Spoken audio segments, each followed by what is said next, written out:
Hello, I'm Nito Cobain. Welcome to Side by Side. My guest today was a star basketball player in college.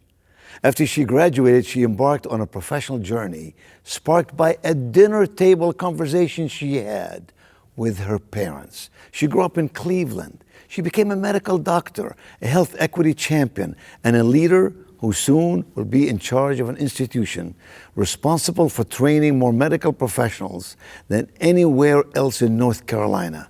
Today we meet Dr. Ebony Boulware, the Dean of the Wake Forest School of Medicine. Funding for Side by Side with Nito Cobain is made possible by... We started small, just 30 people in a small town in Wisconsin. 75 years later, we employ more Americans than any other furniture brand. But none of that would have been possible without you. Ashley, this is home. For 60 years, the Bud Group has been a company of excellence, providing facility services to customers, opportunities for employees, and support to our communities. The Bud Group. Great people, smart service. Coca-Cola Consolidated is honored to make and serve 300 brands and flavors locally. Thanks to our teammates. We are Coca-Cola Consolidated, your local bottler.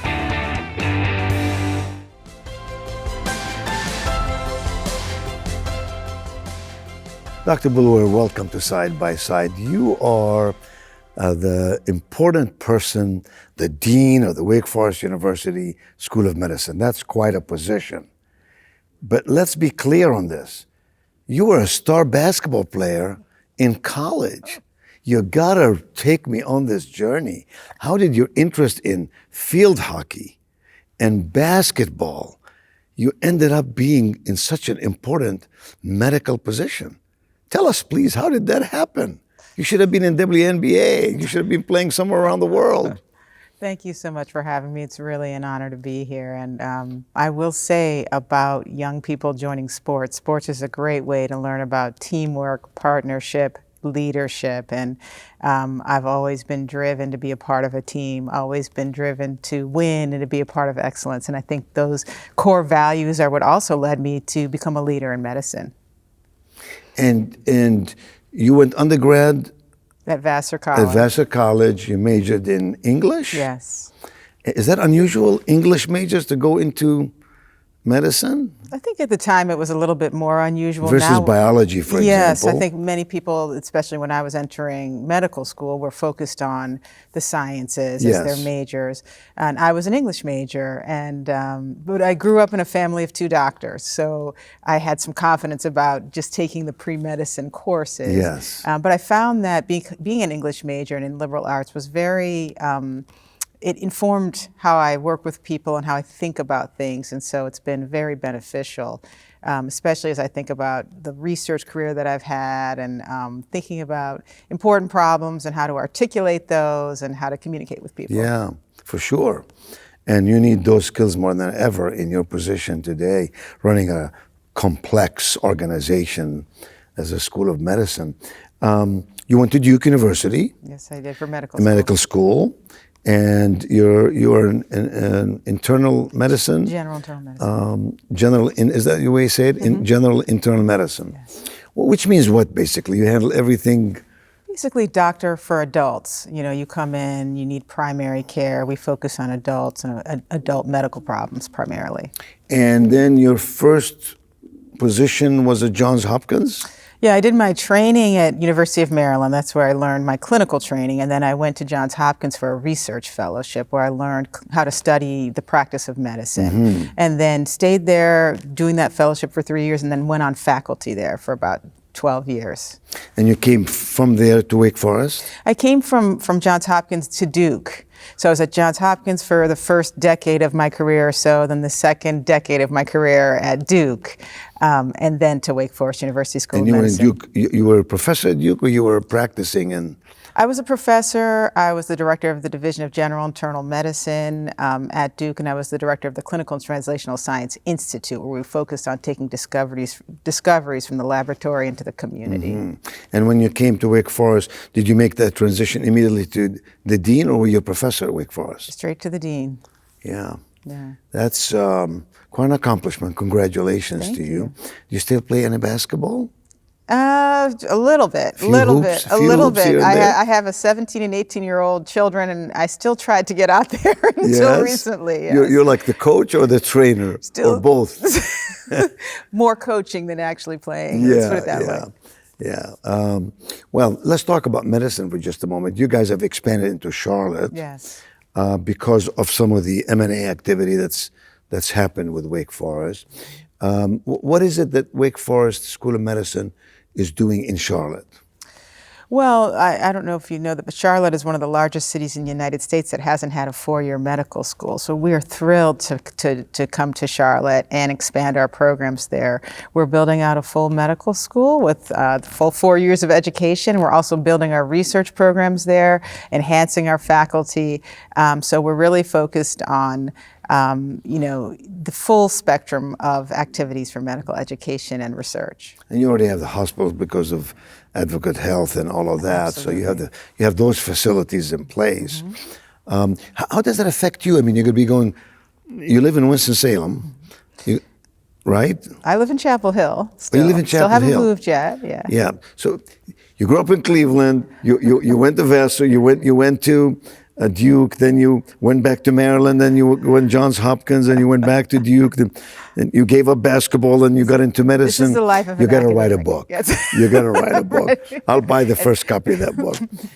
So you live in Chapel Hill and drive every day to Wake Forest and or Charlotte. Yeah. So both to Winston-Salem and to Charlotte weekly. I see. What keeps you in Chapel Hill? I have a family there. I have children that are still In high finishing school yeah. and all of that, yeah. And what is the most complex part of your job? Is it dealing with intelligent, engaged, shall I say, demanding faculty? We love our faculty. We love our students. I think the most complex aspect of the job is a growing. You love them unconditionally, or there's some Unconditionally. Unconditionally, okay. Unconditionally. Yes. It is truly wonderful students, truly wonderful faculty. It is an expanding school and Yeah. expanding one school with 2 campuses. So it's a very exciting, explosive time for the school. Yes. And also our growth with Advocate Health is very exciting. So I think just the dynamics of change are probably the most complicated aspects of the position. You're not practicing medicine today, are you? I have been practicing, not practicing since my recent transition. But Since your plan to- deanship, yeah, since- I mean, I can't imagine you being a dean and practicing at the same time. That'd be pretty tough. So when you get up in the morning, just give me an example of a day. I know no 2 days are alike, but I'm fascinated to see what other people do and how they live their life. You have a family, so work-life balance is very important to you. You took on a very demanding position. Clearly, it's a great achievement for you on merit, perhaps by design.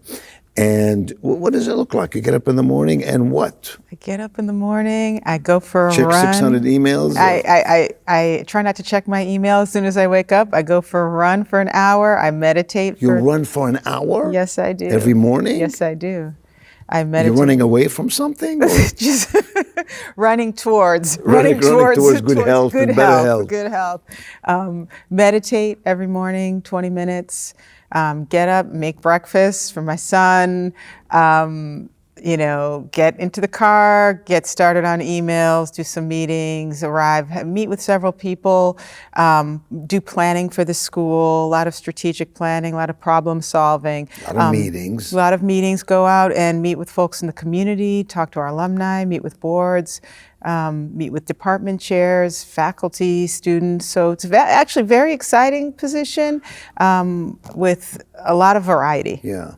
But you're not going to tell me, I noticed you left the end out of that. You're not going to tell me you get back home and cook dinner. Sometimes I do. I sometimes Really? do come home and cook Well, dinner. You've learned how to manage energy and time then perfectly, because that's at the surface of it sounds improbable. It is time management and efficiency, and thinking about how I spend my energy and expend it is important. So And I do having think a good team around you. absolutely great team is important. What is the toughest part of your job?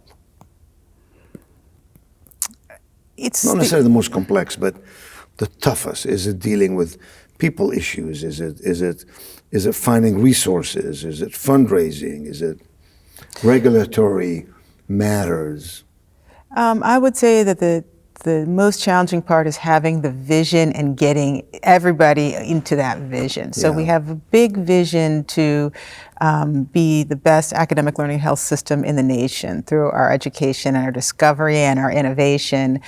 Yet we're also transforming at the same time. So there are a lot of on the ground concerns that we take care of. Meanwhile, we're chasing the big vision. So the challenge really is to have the activity that we're doing day in, day out really lead to that big vision.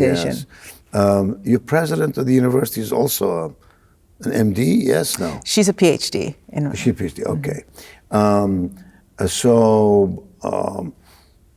You got a lady president, you got a lady dean of the medical school. This is pretty cool. You know, this is setting the example for so many that the road ahead is possible for those who have dedication, sense of awareness, and willing to execute and do well in life.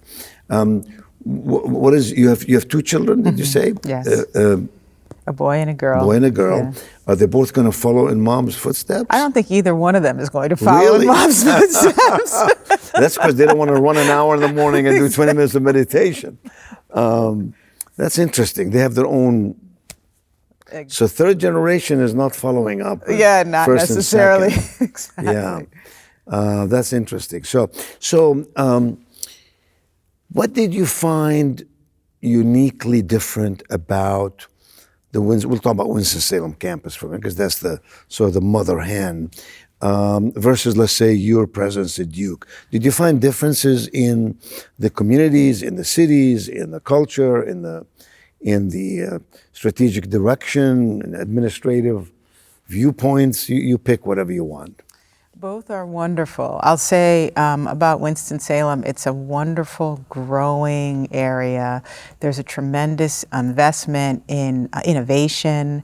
One of the wonderful things that I've enjoyed is seeing our Institute for Regenerative Medicine really grow. Tony Atala is a good friend of this show. Yeah.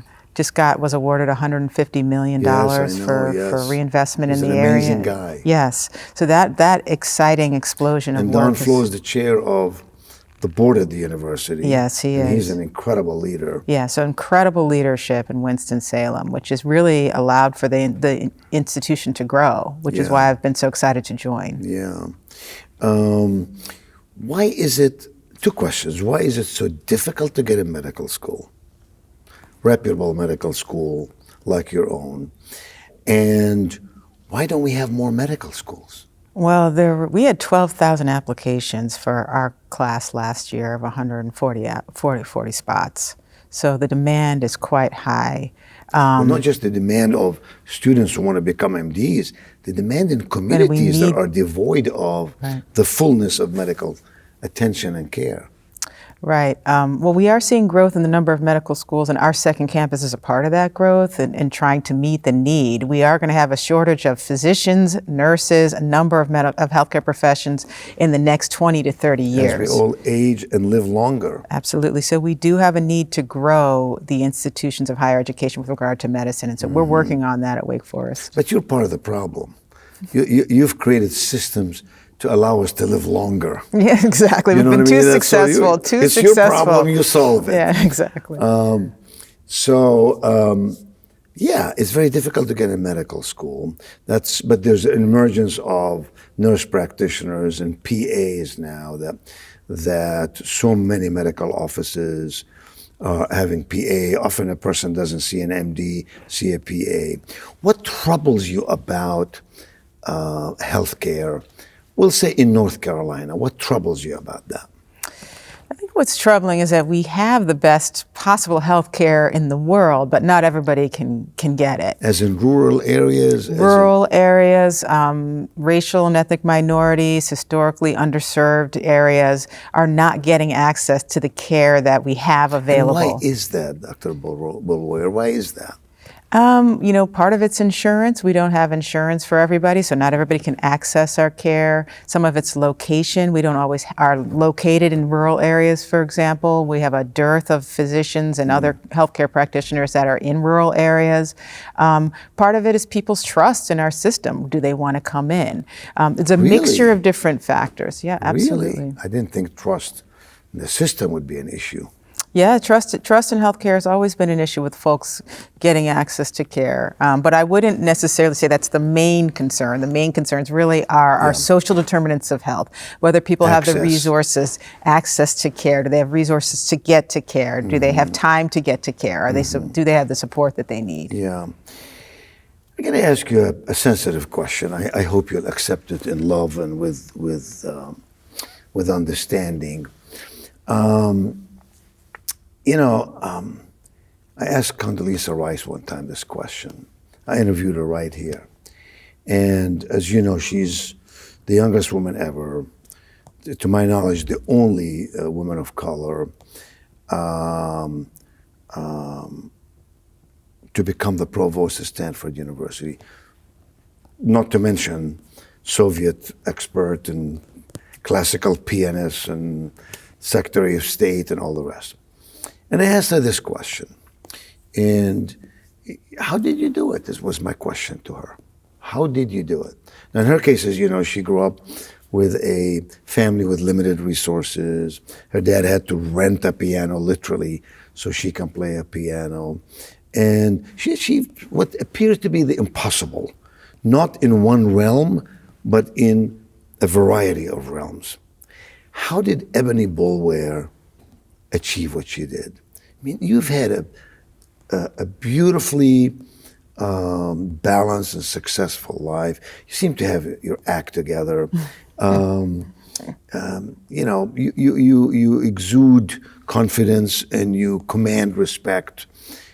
You're an example to so many others who need to know your story and need to aspire to do what you have done.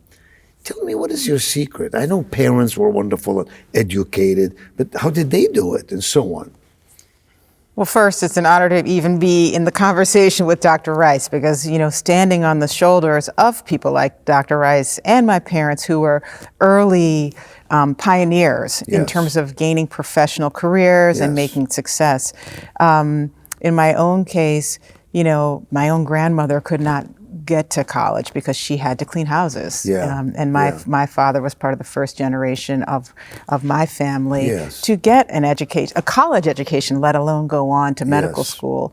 And so really standing on generations of people who've sacrificed for that. And I've always kept that in mind and at the forefront.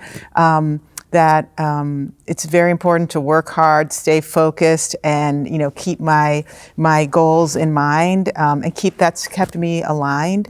But also recognizing that my success is coming off of the backs of many people who've sacrificed before me. Yeah, and the context of my question wasn't only about people of color, but also about gender.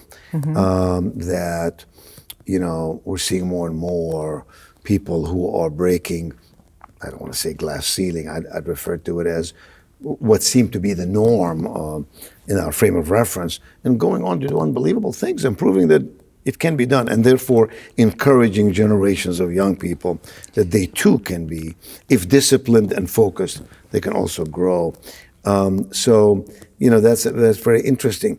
I don't know that I ever met a star college basketball player who rose to the deanship of a medical school. I know some who became CEOs of businesses. I know some who, and you certainly know many. Are you unique in that regard? Do you know of another person who's done that? There's probably many student athletes that went on into medicine, but that was a big focus of my of my young life. But not just focus on medicine, but became a dean of a medical school. Yeah, it'd be interesting to find out. It would be interesting to find out. I haven't polled my colleagues to find out who was engaged in athletics. Yeah, it'd be very interesting to find that out. As you look forward and you see the challenges that lie ahead, you mentioned, of course, the growth in Charlotte, of a medical school in Charlotte. You mentioned some of the concerns we have in North Carolina vis-a-vis access to health care. We talked about we're all living longer. Talk about pharmaceutical have become much more advanced, and other kinds of medicinal solutions.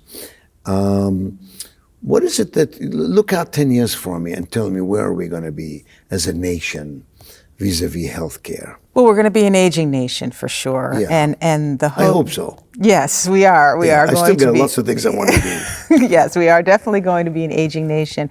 Our hope is that we're doing healthcare better, and we're making sure more people can get access to healthcare. So my number one concern is making sure that everybody can have access to healthcare and Are have we their best possible. statistically proving that we're doing that?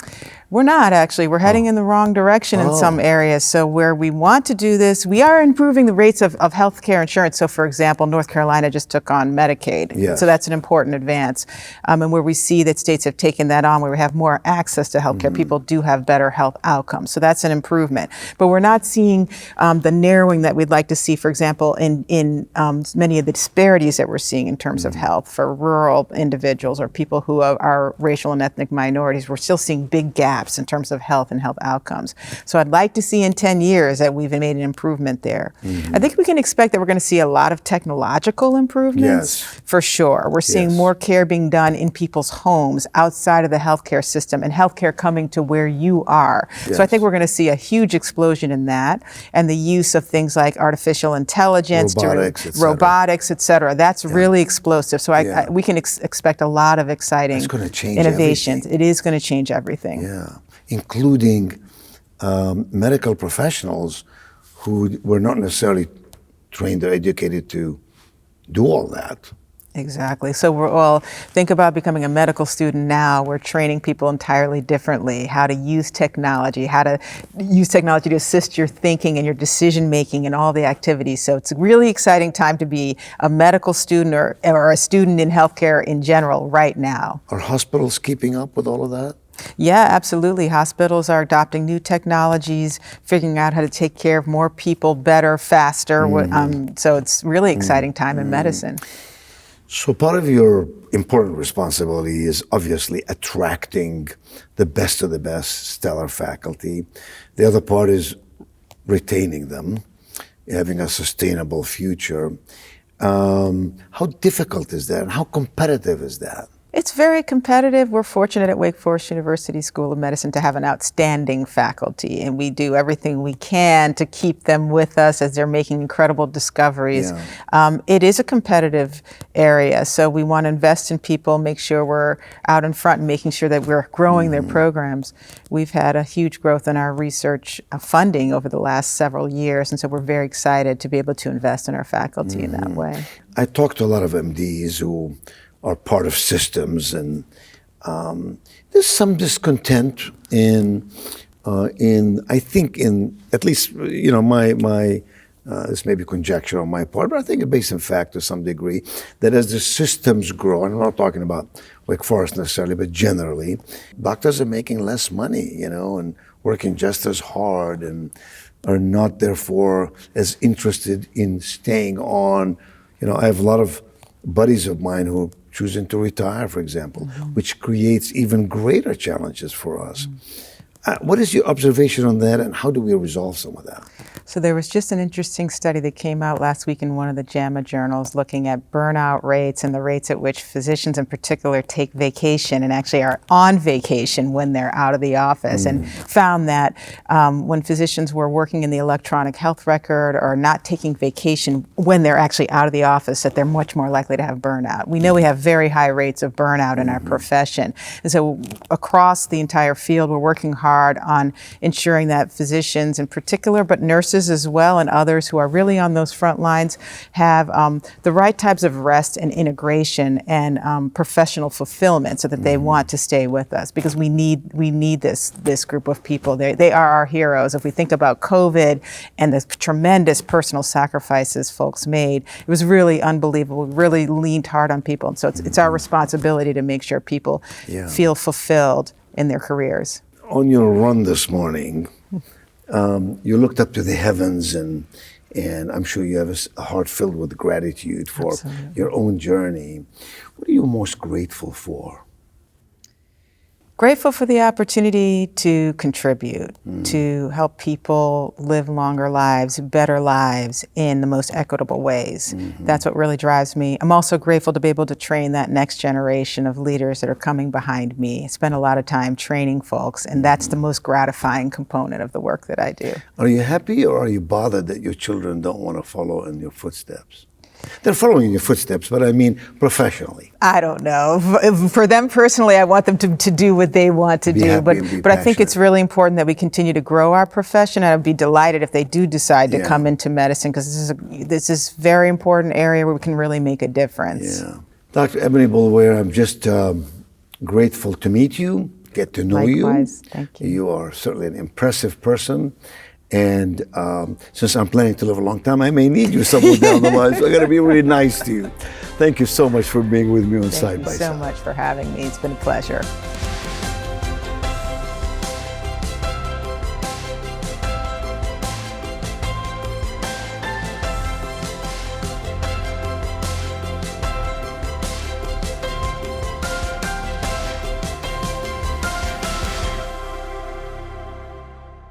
Funding for Side by Side with Nido Cobain is made possible by We started small, just 30 people in a small town in Wisconsin. 75 years later, we employ more Americans than any other furniture brand. But none of that would have been possible without you.